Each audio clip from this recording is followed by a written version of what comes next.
একজন গরিব কৃষকের ছোট একটি ধানের জমি ছিল, কিন্তু সেই জমিতে খুব কম ফসল হতো। একদিন সে হতাশ হয়ে বসেছিল। ঠিক তখনই এক রহস্যময় বৃদ্ধ এসে তাকে একটি জাদুর বীজ দিল।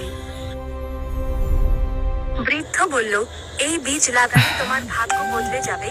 কৃষক বিশ্বাস করে সেই বীজ জমিতে রোপণ করলো। কয়েকদিন পরেই ঘটল আশ্চর্য এক ঘটনা। পুরো জমি সোনালী ধানে ভরে গেল। কৃষক খুব খুশি হয়ে সেই ধান বাজারে বিক্রি করে ধনী হয়ে গেল। কিন্তু সমস্যা শুরু হলো তখনই।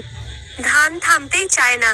জমি ছাড়িয়ে রাস্তা, এমনকি বাড়ির চারপাশেও ধান জন্মাতে লাগলো। কৃষক ভয় পেয়ে গেল। সে বুঝতে পারছিল না কি করবে। শেষে উপায় না পেয়ে সে সেই বৃদ্ধের দেওয়া আরেকটি ওষুধ ব্যবহার করলো। তারপর হঠাৎ করেই সবকিছু থেমে গেল। ধান জন্মানো একেবারে বন্ধ হয়ে গেল। তখন কৃষক বুঝতে পারল, অতিরিক্ত কিছুই ভালো না। লোভ শেষ পর্যন্ত সবকিছু কেড়ে নেয়। তাই জীবনে সবকিছু ব্যালেন্স রাখা খুবই জরুরি।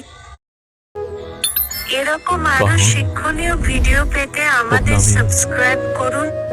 ও বোন,